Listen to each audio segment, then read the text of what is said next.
오늘 우리에게 주시는 말씀 보겠습니다. 창세기 22장 1절로 14절입니다.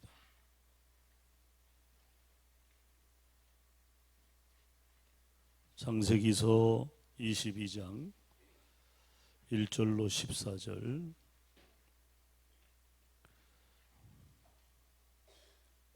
우리 다 같이 합독하겠습니다. 그 일 후에 하나님이 아브라함을 시험하시려고 그를 부르시되 아브라함아 하시니 그가 이르되 내가 여기 있나이다. 여호와께서 이르시되 내 아들 내 사랑하는 독자 이삭을 데리고 모리아 땅으로 가서 내가 네게 일러준 한 산 거기서 그를 번제로 드리라.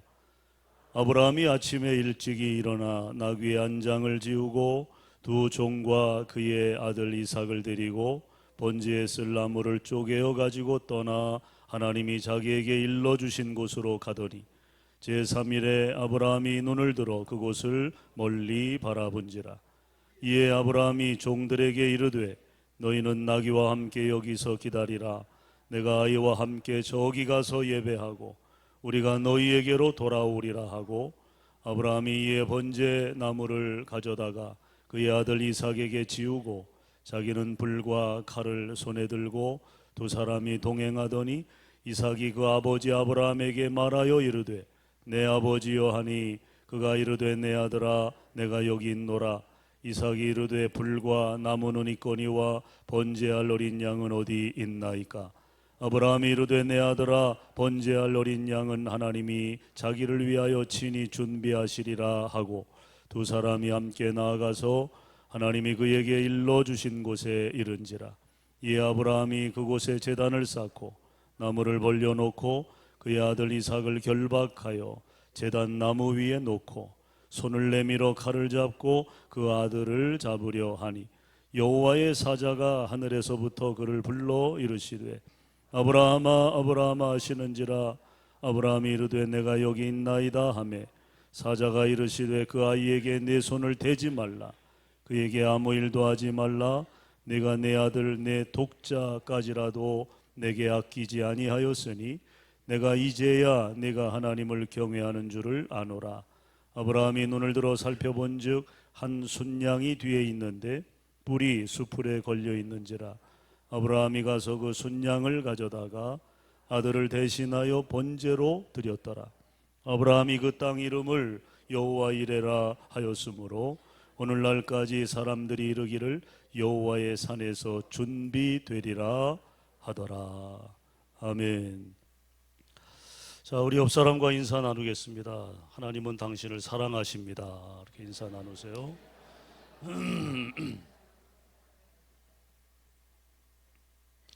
하나님이 우리를 사랑하신다는 전제는 우리에게 주어진 책임을 우리 힘으로가 아니라 하나님 주신 은혜 안에서 감당할 수 있다는 전제입니다.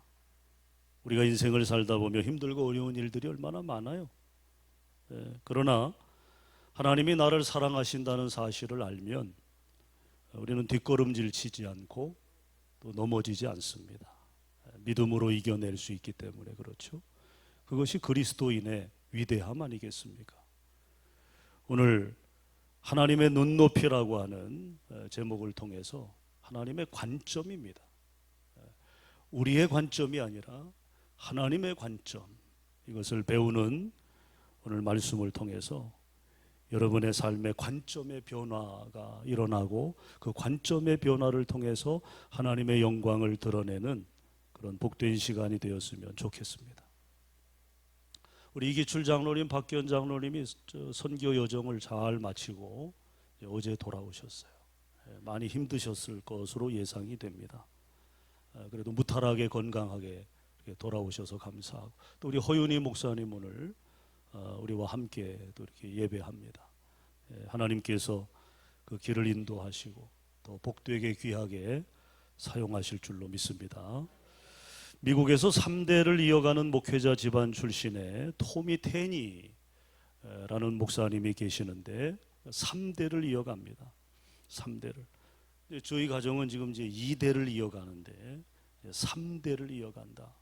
참 쉽지 않은 일이죠.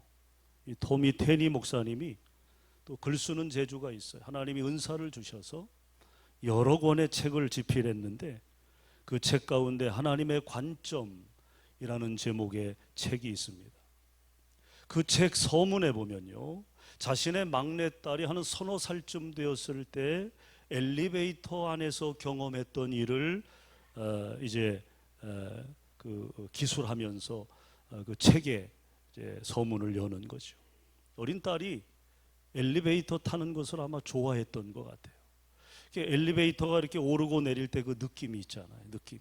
어른들은 조금 어지럽고 무섭겠지만 아이들은 뭐 놀이기구를 타는 느낌이니까 이 토미 데니 목사님의 어린 딸도 아마 엘리베이터 타는 것을 좋아했던 것 같아요. 그리고 엘리베이터도 뭐 이렇게 장식이 없는 게 있지만 또 어떤 엘리베이터는 아주 화려하게 막 장식이 돼 있고 이제 그런 엘리베이터, 고급진 그런 엘리베이터가 있죠. 아마 그런 엘리베이터를 이제 탔던 것 같아요. 그 내부에 장식된 이런저런 장식들을 보는 것을 이 아이가 좋아했습니다. 타면 이제 신나는 거죠. 엘리베이터 타면 신나는 거죠. 하지만 한층 한층 엘리베이터가 이제 내려가다 보면 누가 타요? 사람들이 탈 거 아닙니까?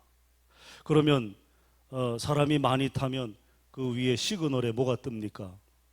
얼마 내라고? 10,000원 내라고 그러잖아요. 10,000원 내라고. 10,000원. 사람이 꽉 차요. 그럼 어른들은 뭐 물론 사람이 이렇게 차면 어른들도 쉽지 않죠. 힘들죠. 근데 어린아이는 어떻습니까? 어린아이는 그 틈바구니에 끼는 거 아니겠어요? 그러면 아빠하고 둘이 탔을 때는 엘리베이터 장식도 보이고 뭐 버튼도 보이고 숫자도 보이고 그게 신기하고 그랬는데 사람들이 꽉 차니까 안 보일 거 아닙니까? 보여봐야 뭐가 보여요? 엉덩이가 보이겠지. 허리띠가 보이고. 예? 그러니까 아이가 힘든 거죠. 힘든 거죠. 시야가 막혀 있으니까 힘든 거죠. 그래서 당황한 이 아이가 아빠에게 아빠 답답하다고 아무것도 안 보인다고 칭얼대면서 안아달라는 거죠. 안아달라는 거죠. 그래서 아이를 번쩍 안아 아빠의 눈높이만큼 올려주니까 그제서야 이 아이가 얼굴에 화색이 도는 거죠. 어디만큼 올라온 거예요? 아빠의 눈높이까지 올라온 거 아닙니까? 아빠의 눈높이, 아빠가 볼 수 있는 것을 이 아이도 보게 되니까 그제서야 표정이 밝아지더라는 겁니다. 토미 데니 목사님은 이 경험을 연결해서 이렇게 말합니다. 아빠 안아주세요. 아빠 눈높이만큼 보고 싶어요. 이것이 신앙이요? 이것이 기도요? 이것이 예배라고 그는 하나님의 관점이라는 그 책에서 그렇게 정의합니다.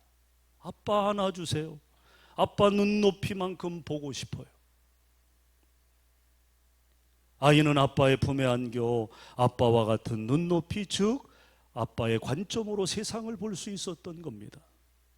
여러분, 우리가 비행기를 타고 창공에 오르게 되면 아래에 있는 것들은 뭐든지 다 작게 보입니다. 뭐든지 다. 높은 산도 바다도 웅장한 건물도 다 작게 보입니다. 밑에서 볼 때는 아주 굉장히 큰 건물이라 할지라도 비행기를 타고 높이 올라가면 마치 장난감처럼 보여요. 미니어처로 보입니다. 아파트도 작은 성냥광만하게 보여진다는 거죠. 마찬가지로 우리가 하나님 아버지의 품에 안겨 높이 올라가면 이 땅에서 그렇게도 크고 중요하게 보이던 것들이 모두 작아 보인다는 거예요.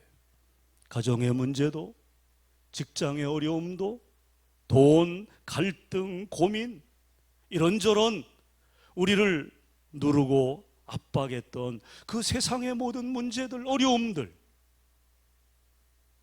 그 어려움과 문제에 마치 내가 포로되고 그 문제가 내 삶을 덮칠 것만 같았던 그 크고 위협적인 어려움들이 하나님 품에 안겨 높이 올라가게 되면 이 땅의 그 모든 것들이 어떻게 보인다? 작게 보인다는 거예요. 작게 보인다. 문제들이 작게 보여요. 왜 그렇습니까? 관점의 변화가 일어났기 때문입니다. 낮은 곳에서 보는 것과 높은 곳에서 멀리 보는 것과는 분명 다를 수밖에요. 때문에 신앙생활의 목표는 낮은 차원의 관점을 높은 차원의 관점, 즉 하나님의 눈높이까지 끌어올리는 것입니다. 여러분, 이것이 바로 신앙생활의 목표이죠. 이러한 관점의 변화를 통해 위대한 성공의 삶을 이끌어낸 인물을 오늘 우리가 본문을 통해 만나게 됩니다. 그가 누굽니까? 아브라함이죠. 아브라함. 오늘 본문은 우리가 잘 아는 내용입니다. 아브라함이 모리아 산에서 아들 이삭을 제물로 내어놓고 예배와 헌신의 절정을 경험했던 사건이 오늘 우리가 읽은 본문의 내용입니다. 자, 그런데 아브라함에게 있어서 모리아 산은 처음에 어떤 산이었을까요? 아브라함은 모리아가 모진 시험과 고난의 산인 줄 알았어요. 그런데 아닙니다. 그것은 아브라함이 하나님을 새롭게 만난 산, 하나님의 관점을 얻은 산이었다는 거죠. 여러분, 그렇습니다. 하나님은 때로 우리를 높은 시험의 산, 고난의 산으로 인도할 때가 있다는 거예요. 우리는 그곳이 나를 망하게 하는 산, 나를 죽게 하는 산인 줄 알고 힘들어합니다. 그러나 하나님과 함께 오르는 시험의 산은 그것이 무엇이든 이제 내 관점을 내려놓고 하나님의 관점을 얻는 내 인생의 모리아 산이 될 수 있다는 사실을 믿으시기 바랍니다. 그런데 문제는요, 우리가 하나님의 관점을 갖기까지 우리의 눈을 가로막는 것들이 있다는 거죠. 하나님의 관점을 가져야 하는데 그 하나님의 관점을 갖기까지 우리의 눈을 가로막는 것들이 있다. 여러분, 그렇다면 아브라함에게 있어서 가장 귀한 것이 무엇이었습니까? 무엇이 그의 눈에 하나님의 관점을 가리고 있었을까요? 뭐가 중요했습니까? 지금 아브라함에게 재산이 그에게 귀했습니까? 아니면 이 100세가 훌쩍 넘어버린 그의 나이에 어떤 건강이 귀했겠습니까? 아니면 명예가 귀했겠습니까? 아니죠. 아브라함에게 가장 귀한 것, 그것은 바로 그의 나이 100세에 얻은 누굽니까? 독자 이삭이죠. 독자 이삭. 100세에 얻은 아들. 그런데 지금 하나님께서는 황당하게도 그것을 달라는 거예요. 어떻게 얻은 아들인데, 얼마나 귀한 아들인데 그 아들을 달라니. 왜 하나님이 그것을 요구하셨을까? 지금 아브라함에게 그것이 하나님을 대신하는 뭐가 됐다? 우상이 되었기 때문입니다. 따라합시다. 하나님을 대신하는 우상, 우리에게는 없습니까? 아브라함에게는 그것이 이삭이었다는 거죠.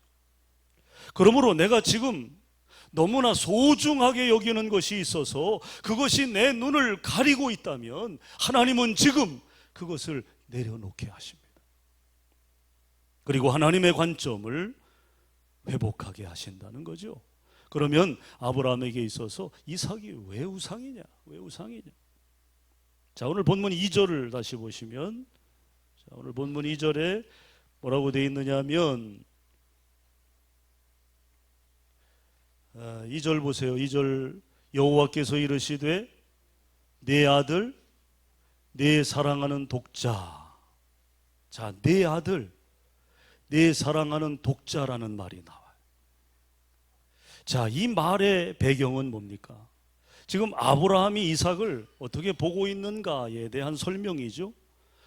아브라함은 이삭을 내 것으로 봤다는 거예요. 내 것으로 봤다. 이삭이 누구 것이다? 내 것이다. 내 것으로 그렇게 주장하고 있는 거예요. 여러분, 그것이 바로 시험거리요, 우상이요, 잘못된 관점이 될 수 있다는 것입니다. 여러분, 사람마다 누구나 급소를 가지고 있어요. 뭘 가지고 있어요? 급소를 가지고 있다. 급소. 아킬레스건이라고도 하죠. 치명적인 약점을 가지고 있다 그 말이에요. 먼저 물질의 급소를 가진 사람이 있습니다. 이 사람은 언제나 물질 때문에 시험에 들어요. 물질 때문에. 물질이라는 관점으로 모든 것을 보기 때문입니다. 또 자기 생각, 자기 경험, 자아가 급소인 사람이 있다는 것입니다. 이 사람은 자기를 죽이기 전까지 하나님의 관점을 얻을 수 없습니다. 아마 여러분 주변에도 그 사람이 그렇지, 그 사람은 자기 생각이 강해, 또 자아가 강해. 그런 사람들은요 참 대화하기가 쉽지 않아요. 거북해요. 자기 주장이 너무 강하니까, 자기 생각을 절대로 양보하려 하지 않으니까. 그것이 도리어 그에게 급소가 되는 것입니다. 이 사람은요 자기를 죽이기 전까지는 절대로 하나님의 관점을 얻을 수 없다는 거죠. 또 자존심, 명예가 급소인 사람이 있어요. 이처럼 인간은 누구나 급소를 하나씩 가지고 있다는 거죠. 문제는 그것이 곧 자신의 관점이 되는 경우가 대부분이라는 것입니다. 하나님은 바로 이 자기 관점이라는 우상, 이것을 십자가의 피에 적셔지길 원하신다는 거죠. 하나님께서는 그것을 바치라고 말합니다.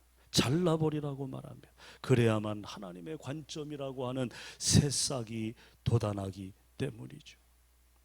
자, 그런데 사랑하는 아들 이삭을 번제로 드리라는 하나님의 이러한 요구를 아브라함이 순종하기엔 풀기 어려운 난제가 있었습니다. 그것은 하나님이 요구하신 방법이죠. 어떻게 드리라고 그랬어요?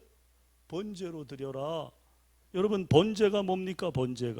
번제는요 제물의 각을 떠서 온전히 태워드리는 제사를 말합니다.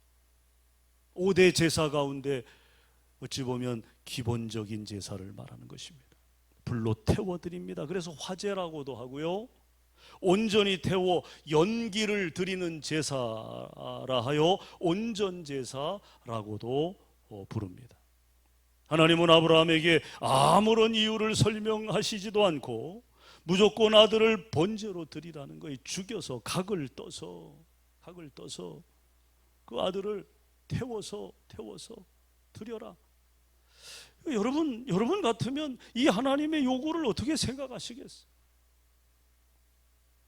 그렇다고 하나님이 무슨 조근조근 이유를 설명해 주신 것도 아니고 그냥 번제로 드려라.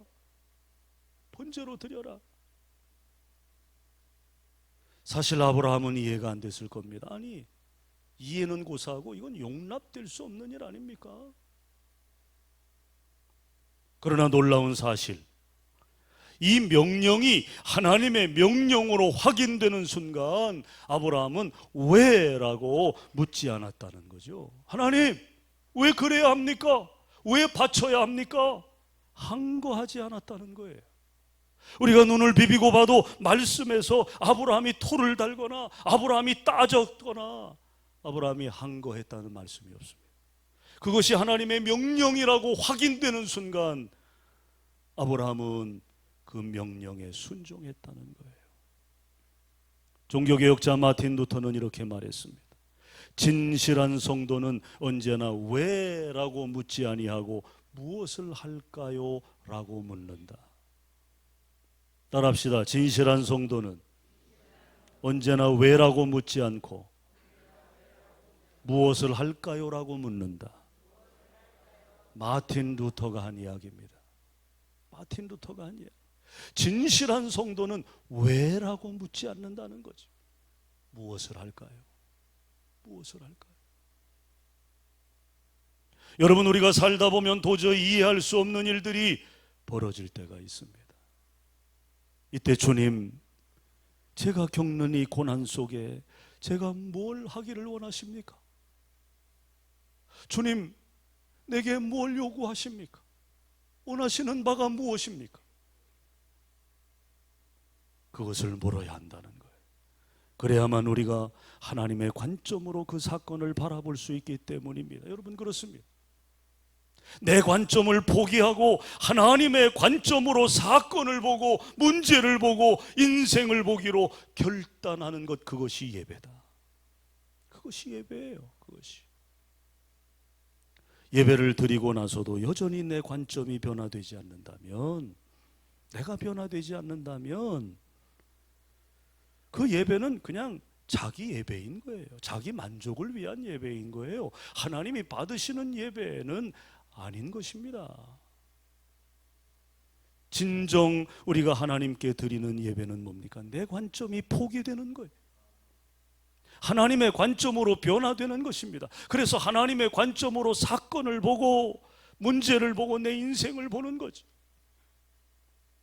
그러므로 성공적인 예배란 우리의 관점을 변화시켜 하나님의 관점으로 세상을 보도록 만들어줄 뿐만 아니라, 하나님의 관점이 열려져서 능력 있는 예배를 경험한 사람은 인생의 두려운 그 현실 위로 날아오를 수 있는 날개를 펴게 된다는 거예요. 날개를.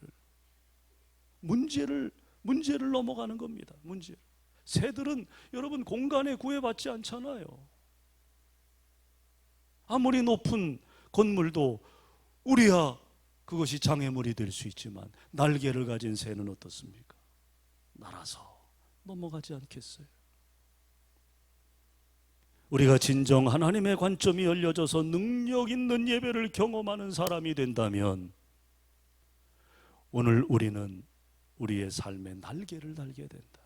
인생의 어떤 문제, 아무리 크고 아무리 두려운 문제가 우리 앞에 놓인다 할지라도 날개를 펴서 그것을 넘어가게 된다. 이처럼 하나님의 관점으로 현실을 볼 수 있었던 아브라함은 걸림돌이 될 만한 모든 장애물들을 다 제거하고 사흘길을 걸어 무사히 모리아산에 올랐어요. 언덕 정상에 오른 아브라함은 장성한 아들을 들어 장작더미 위에 눕힙니다. 서너 살, 너댓 살 됐으면 장성했죠. 장성했죠.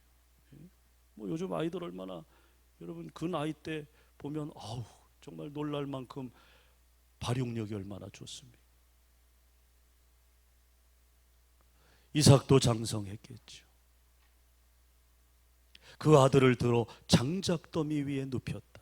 스펄전 목사님은 이 장면을 이렇게 묘사하셨어요. 늙은 아비가 장성한 아들을 들어 올릴 때 몹시도 무겁게 느껴졌을 것이다. 그러나 자식을 죽여 바치기 위해 그 자식을 들어야 하는 아비의 심정만큼 무겁지는 않았을 것이다. 마음의 무게, 그것이 더 무거웠을 것이다, 이 말이죠. 드디어 아브라함이 아들 이삭을 죽이려는 순간 황급히 하나님의 음성이 들려옵니다. 그것이 오늘 11절 12절입니다. 여호와의 사자가 하늘에서부터 그를 불러 이르시되 아브라함아 아브라함아 하시는지라.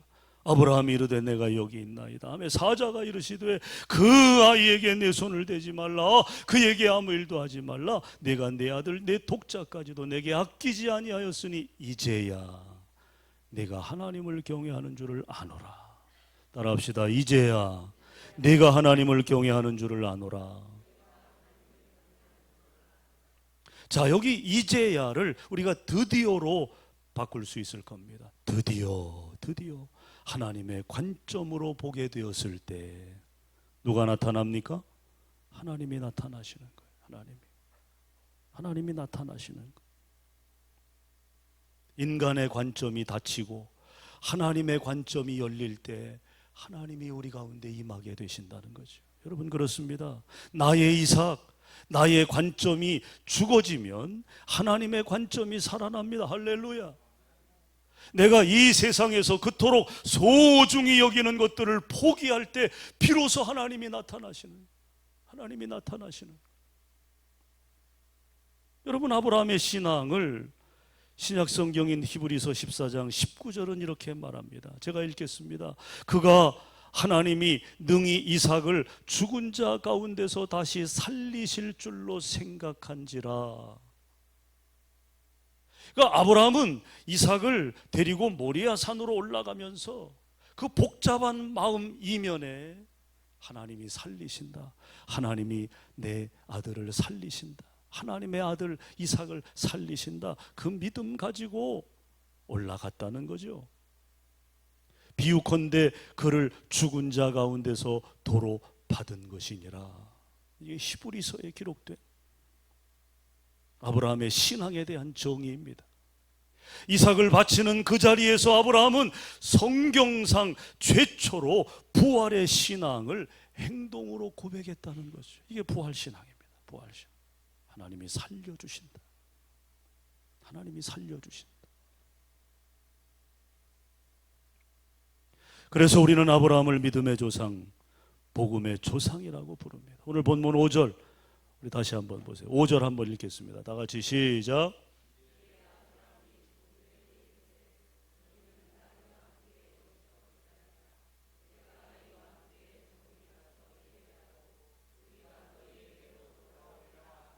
아멘. 자, 여기 분명히 아이와 함께라고 말했고요. 아이와 함께 저기 가서 예배하고 우리가, 내가가 아니에요. 내가가. 여러분, 이삭을 제물로 바쳤으면 돌아올 때는 누가 내려오는 거예요? 내가 내려오는 거죠. 내가. 우리가 내려올 수 없잖아요. 우리가 어떻게 내려와요? 이삭이 이미 죽어 번제로 드려졌는데 어떻게 우리가 내려와요? 내가 내려와야 맞는 거죠. 그런데 오늘 아브라함의 믿음의 고백을 보세요. 부활의 고백을 보세요. 우리가 너희에게로 돌아오리. 여기 너희는 누굽니까? 같이 이제 진보다리를 들고 올라갔던 몸종들이죠. 몸종들. 너희는 산 아래 있어라. 내가 아이와 함께 올라가 예배하고 우리가 다시 너희에게로 내려올 것이다. 어떤 믿음? 어떤 믿음? 부활의 믿음이죠. 부활의 믿음. 부활의 믿음. 이 얼마나 놀라운 신앙입니까? 내가 죽으면 하나님은 나를 살린다. 이것이야말로 하나님의 관점, 신앙의 절정 아니고 무엇이겠습니까? 이삭을 대신해 준비해 주신 어린 양. 이 어린 양은 누구를 상징합니까? 예수 그리스도를 상징합니다. 예수 그리스도. 즉 이삭을 드리면 하나님은 내게 누구를 주신다? 예수 그리스도를 주신다. 예수 그리스도를 주신다.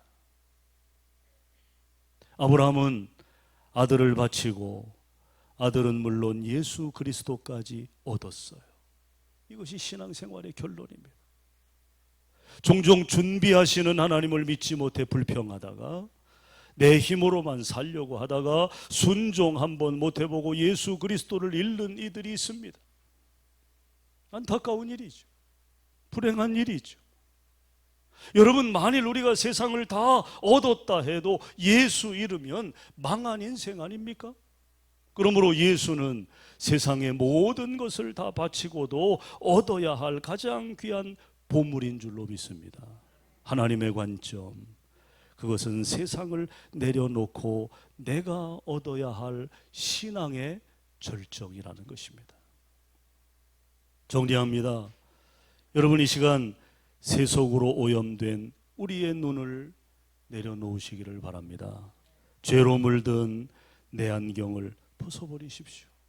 우리도 아브라함처럼 예배의 절정인 모리아 산에 올라 하나님의 관점에 안경을 쓰고 내려와야 될 줄로 믿습니다. 하나님의 관점으로 너를 보고 나를 보고 문제를 보고 세상을 보고 어제와 오늘 그리고 내일을 보게 되시기를 주님의 이름으로 간절히 축원합니다. 축원합니다. 기도하겠습니다. 거룩하신 하나님, 하나님의 눈높이에 이르러야 할 우리의 신앙의 관점이 어디에 머물러 있습니까? 여전히 내 관점에 묶여 있지 않습니까? 여전히 내가 판단하고 내가 생각하고 내가 결정하는 내 인생의 주인이 아직도 나로 명명되고 있다면 오늘 이 예배를 통해서 주인을 바꾸게 하시고 내 관점을 버리고 하나님의 관점으로 변화되는 시간 되게 하시옵소서. 그래서 하나님의 관점으로 세상을 보고 하나님의 눈높이에서 우리의 삶을 바라보며 하나님의 뜻에 기대에 부응하는 아브라함과 같은 믿음의 삶, 부활 신앙을 행동으로 보여줄 수 있는 믿음의 삶이 되게 하여 주시옵소서. 예수님 이름으로 축복하며 기도합니다. 아멘.